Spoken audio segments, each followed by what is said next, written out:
like to give a lot of acting lessons, but I think going through all the schooling, you learn all these different techniques from Uta Hagen, Sanford Meisner, to Lee Strasberg, to Stella Adler. Oops, there's a gate. Stella always said that you didn't go to the theater, a person didn't go to the theater to just merely listen to the words, but they went for some other reason. They didn't just go to listen to the words. But I think what happens is you might work on the accent. If you have your character has an accent, your character might have motivation, your character may be have some kind of occupation. The story has a plot, you have blocking. All of that stuff is superficial compared to the existing. Just the existence is the power and great performance. From Anthony Hopkins, Silence of the Lambs, all the way down to Gary Oldman, The Darkest Hour, all the way to Marlon Brando in Streetcar Named Desire. There's always a moment in great performances of a well understanding of simply existing. And a great teacher, a mime teacher of mine, had told me, Cole, go out there on the stage, put this mask on, and just stand there. And me being a performer and an actor, an entertainer, I put the mask on and I stood there. And then after standing there for a while, I went into what is known as a fly lotsie, trying to get a fly, slapping a fly. That's not what I told you, the mime teacher said. It's not what I told you to do. I told you to put the mask on, put the mask on and stand out there. That's it. So it was a great lesson, twofold. It was great because you had to listen. I was just to stand there. It's Waze doing its thing.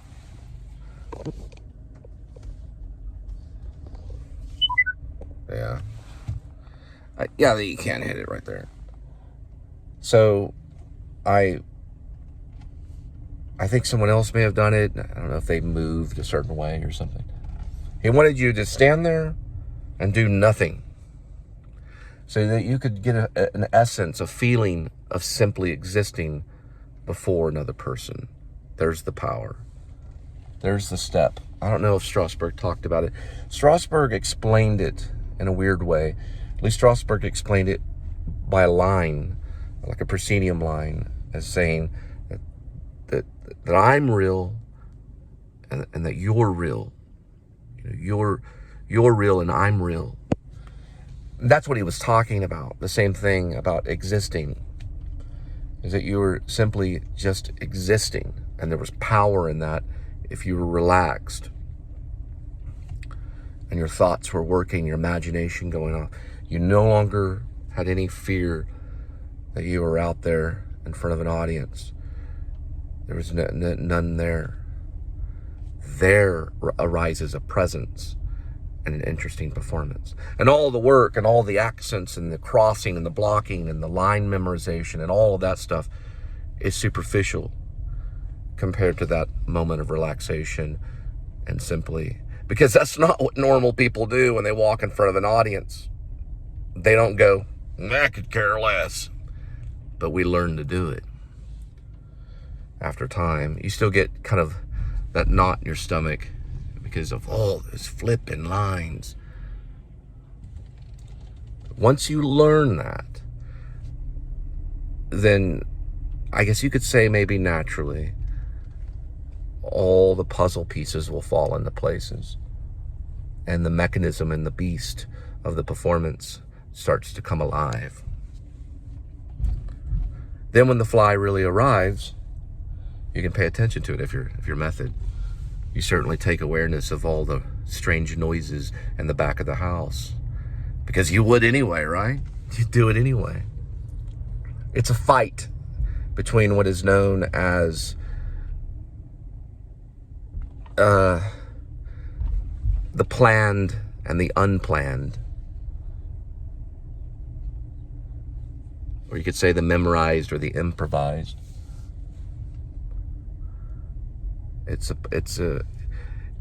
it's the awakening in the eyes that they look for, that everybody has. That's the power of it. Trust me, that's the power. That's what you want to work on first as an actor. First, learn to do nothing, and then go from there. Learn to exist and find that power, and then build upon it, and you'll be great.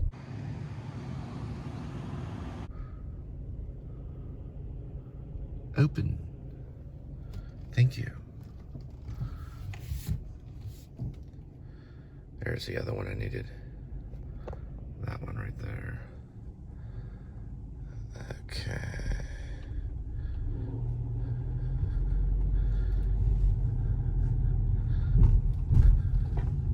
Anyway, books I recommend are Challenge for an Actor by Uta Hagen, all of Lee Strasberg's work, especially the tapes at the Actor Studio, Dream of Passion, Stella Adler's stuff, even Meisner's. I think it's this one right here.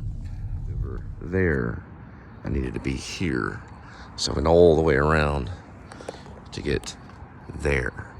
Welcome to Cole's world. Off to this Taco Bell.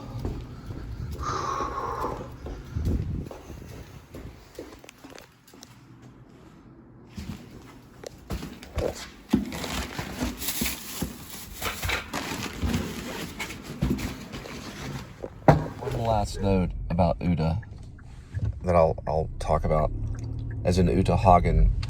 She said that she did not like when she would go to the theater and she could see a rehearsed project, you know, a rehearsed show, a show that looked planned and rehearsed. She would walk out. She didn't allow herself to sit through it. So then we know, oh, we got to go from there. We have to make it look as if it's happening for the first time. And that's where all the tricks and trades and emotional recall, inner objects, whatever it is that works for you, you know, whatever it is that works, you know, to make it look as if it's happening for the first time. And that's what made her excited. Stanislavski's talked about it. Lee Strasberg's talked about it. They all have mentioned it. And how do you do that? When you've rehearsed, when you've done a play, I'm talking about theater, you've done a play and you've done the same thing in and out every day, you know, where you cross over here to the couch, you know, and then you sit down. You know, I've done performances where I found new things. You know, something would go wrong with the cigar, unwrapping the cigar, and that would be a great little moment, you know, or something. So, you know, you have to welcome the unplanned moments. You know, even if someone loses a line, God forbid, it's happened, or go into a loop, which is even better. I've done that myself. You go into a loop. It's just part of life. Audience doesn't always catch on to it, especially if it's Shakespeare. They don't catch it that quick, but it's easy to do. I did it one night when we were doing Pilgrim's Progress. We got out of it somehow. Without laughing, too. We took it very serious. That loop was a serious loop. It's almost like one of the characters says, you know, did we just say that once more? I guess we did. You have to let go of what you think you're in control of, so that you're no longer in control of it. But it's kind of in a way controlling you in a way, you know. The loops are funny because you could do it. Could happen in Samuel Beckett. It could even happen in Sam Shepard, in Tennessee Williams. It could happen in Shakespeare. You know, or just dropping of a line, which is, you know, all the brilliant actors always, they end up becoming writers too. They always step in with something. And boy, let me tell you, when you have the cast party, or when you go back and you think about it, those are some of the best moments. Like when I first started, I played a Native American character called Doing a Good One for the Red Men. It's a one act. And we were, you know, we loved doing it. We threw this show together really quick. The audience loved it. It was a lot of makeup, for the Native American, and I was, you know, told to be very stern and how, you know, and this kind of thing, you know, because then the character was at a gift shop, so he was playing up the fact that he was a Native American, you know. So something happened and we got quiet. And so my buddy, who's a playwright, he covered for me because we had thrown the show together so quickly. And he said, well, you know, how much for the chair? And that was not in the script. And there was just a long moment. It was an awkward pause. I think Elizabeth was in it. She was another genius. And she had like walked off stage, you know, to get something, you know. And then from there, it was like complete blank. And the audience is just completely quiet. And that's whenever the theater arrives, you know. And so, you know, my friend says, you know, how much for the chair? Because they're at a gift shop, you know. There's like these two couples that go into a gift shop, come across this Native American guy, you know. And I'm just like, you know, and that's when the acting started happening, you know. You know, because I was supposed to be very stern and know everything. And so my only line back to him was, chair? The audience is just crying, laughing. It was not in the script. There was, we love that part with the chair thing. That was so funny, blah, blah, blah. Well, Elizabeth comes back in, you know, who's the wife of the other guy. You know, stage wife, you know, as they say. She just goes right back into the lines, and we're all right on back on page, you know. It's right back there, you know. Afterwards, the audience, we love the part with the chair. That is so funny, you know, blah, blah, blah. No one had read the script. And then, you know, later when we talk about it, we always talk about the chair moment. Because I had nothing else to say. I wasn't trying to sell the chair. I mean, it didn't have a price tag on it, you know, so how much for the chair? Chair?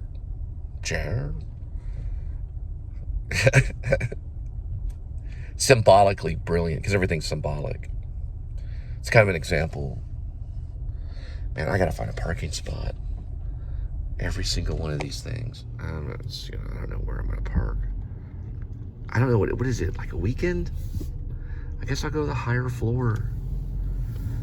Chair. Doing a good one for the red men. Check it out. It's a very funny comedy. By far. I'm gonna have to go to the 4th floor. At least we have an open one right here. Yes, we do. Chair.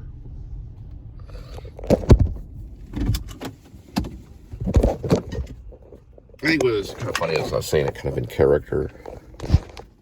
That chair thing is so funny. Chair.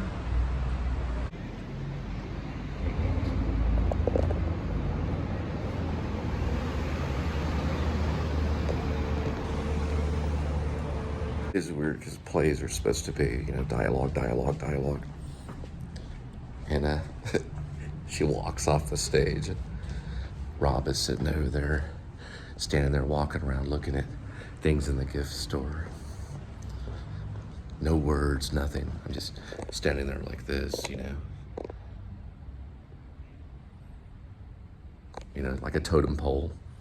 Just part of the character. And he's like, in his head, you know, you forgot your line, didn't you? He didn't say that, you know.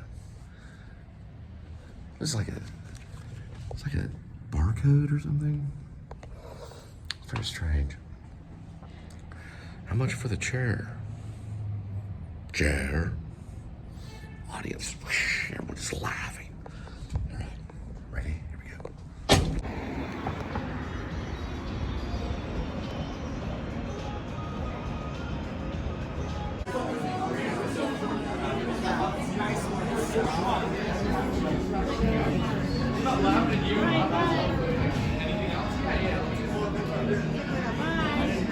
All right. Made it back into the side of the theater, or my theater at least. It was Mark Medoff. Sorry, I'm still a little under the weather. Mark Medoff, he was the writer of Children of a Lesser God. But he did Doing a Good One for the Red Man. It's a short play. He also did something about Red Rider, which they turned into a movie. And he was a gifted playwright. Died in 2019 of complications due to cancer. I think we're on number 3. We're not.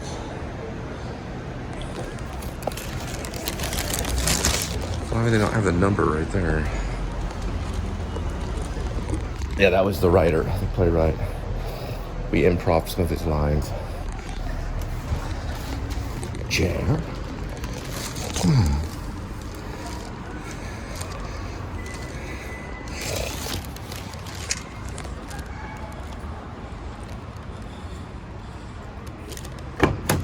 We didn't have a lot to work with on set.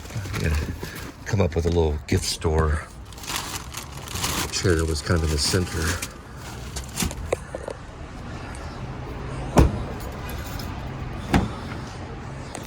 Anyway, but that was the days of the beginning of the theater for me.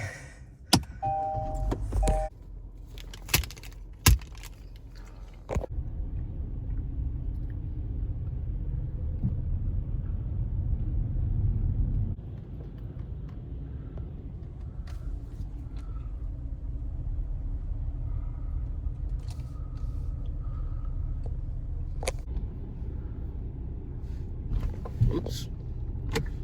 Ew. And now we're gonna head off to Stadium Drive and drop off your Doc B's. It's a very popular restaurant here at the Clear Fork. The shops at the Clear Fork. Mark Medoff was a mad genius. He brought in universal sign language, you know, sign language. He brought in universal sign language into the American theater. No other playwright had ever really done that, not in a popular way. As popular as it became with Hollywood and then became a movie with one of my favorite actors, William Hurt. There's a Trinity. It's an amazing feat for a playwright. I'd like to read that play to see how he addressed the actors doing sign language to each other. So the entire play, many of the actors are talking only in sign language. It's beautifully done. The piano addressed it a little bit, but she wrote in a memo pad and she just chose not to speak. It was like a choice that she had. But Mark Medoff chose to actually use universal sign language. Later, Coda, which I have not seen, it won Best Picture. Coda would come in and follow up in Children of Lesser God, and the actress that was in that was there at the Oscars. True story. She was there applauding Coda. Her name was Marlene Matlin, and she was there applauding Coda. She did a great job. Watch out! Pothole on road ahead. She was wonderfully addressed, you know, as a, you know, meaning she was wonderfully accepted as an actress that could not hear.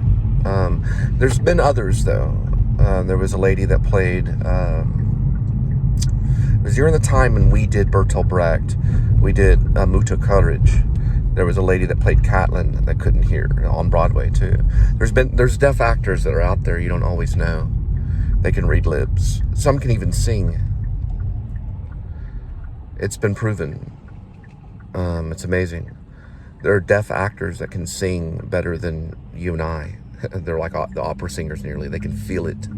Singing is mostly feeling. You sing with your whole body, just like you dance. It's very similar. Dancing and singing, they both use a muscle. So anyway, Mark Medoff, the mad genius to bring in a handicap into the American theater. And that's when it started, you know, where now almost anyone is accepted. Sadly enough, if John Merrick had come back today, he would probably have some leading roles in some Tennessee Williams plays. maybe even as Big Daddy. I don't know for sure, though. I wouldn't say that for sure. But you are accepted in the theater if you are alive. If you're dead, there's a good chance that they'll probably say next. But you can keep trying. The dead have problems in the theater, even though they keep coming back to it as ghosts.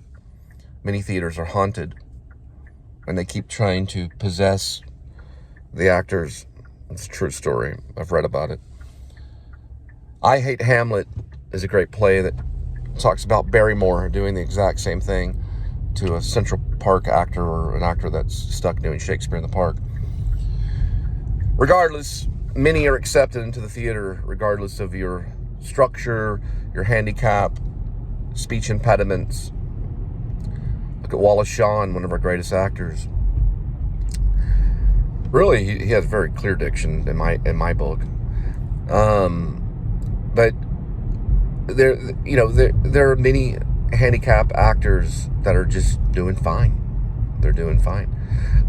Woody Harrelson just worked with many of them in a basketball movie, and they're all brilliant. They're all as good as Eleanor Dusay. They're all great actors. Wonderful. The more the problems, the merrier when it comes to it all. Same with writing, filmmaking. You got a problem, tell them to bring it on, baby. If it's an emotional problem, you can use it. If you don't have emotions, you can find it. It's that kind of wonderful place. And it also brings in all cultures. It brings in the bigots, and it brings in the politically correct, right? The ones that are just perfectly correct politically. Yeah, right. It brings them all. It brings everyone. It brings life forth. They're from California. They're from California. And the car back there is from California. And I think the other one's from Kansas. Got something going on, like a TCU game or something getting ready. Get it on! TCU football game or something weird. Then one thing I'd like to say about the American theater is I don't think it's in that much trouble. I think cinema is. This is like a time of trouble for cinema. And cinema does go through trouble. What happened to great movies like when Robert Altman was, like The Player, and Coppola's at it now, of course. Scorsese's still doing stuff, and he'll get up there in front of people and tell everybody that the cinema's in trouble. And we're in a revolution. We're in a social media revolution. I don't think that the American theater is in trouble. I really don't. We have a great play, The Well, that got discovered. I have not seen The Well on stage, but I've seen video of it, and it looks like a very creative endeavor. Over the past 10 or 15 years, there have been some brilliant plays because of their design in their setting alone. I mean, the dialogue's great and stuff. One is Flick, which is Annie Baker's Flick. The setting alone is brilliant, which I think she calls for that kind of brilliance in the setting. But yet the play is brilliant. The dialogue is brilliant. And thanks to Quentin Tarantino, who is helping the cinema, he has brought back dialogue. So we have fun dialogue and creative dialogue, a creative way to approach dialogue. I don't think all of cinema is in trouble. I think there's a few of them hanging on. Quentin Tarantino is helping. Scorsese's still at it. I think he always will be. He's kind of a soldier of the cinema, you could say. And there's some European guys that are holding it down. And I'm talking about auteur. I'm talking about personalized cinema. I'm not talking about the manufactured movie, okay? And the reason why is because they can make a lot of money really quick. And that's dangerous in the cinema.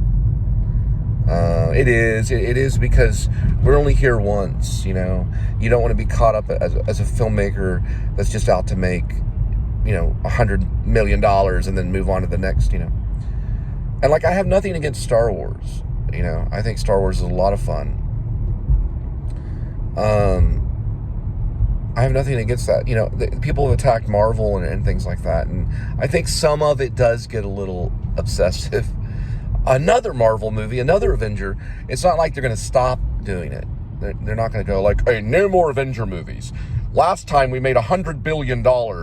Let's not try it again. No, they're going to start thinking up better Avenger movies. And let me tell you this, if you're an actor and you get a hold of that, take the part. Take the part. Tell Scorsese, send him a text. Sorry. They're going to take the part because they're going to be okay, you know, financially for the rest of their life. Like, I'm going to throw out this thing about Cooper. You know, he played the raccoon. Not a bad career choice. I mean, it's a funny thing. Guardian of the Galaxies is kind of a cute little thing, but he took the rocket, you know, the cartoon. I mean the raccoon. I don't have a problem with that, you know. Down tree right here. There's no problem with that. I mean, it's just a career choice. But what I mean is that there's a lot of manufactured movies and stuff, but there's been some good ones. I'll throw out stuff on top of my head. I thought The Fighter was good. As a Russell, thought that had a real voice in it. You know, you can hear the real voice in the movie. The Well looks good. It didn't get nominated. Fableman's got nominated. Didn't see it. I'm just saying, I'm throwing stuff off the top of my head. You know, just movies like over the past 20 years or whatever, or at least past 10 years. But it's hard to do. When back in the 90s, you could name, and Robert Altman was still at it, The Player was out, you could name like 5 or 6 great movies off the top of your head, you know. It's just, what I'm saying is they're making more and more movies, but they're becoming like the gems, the great Robert Altman movies, or the great movies that are auteur, and they're wonderful movies, and they're classics, and they're masterpieces, are a dime a dozen. Like they're very few, if that's the right way to say it. They're not. It doesn't happen very often anymore.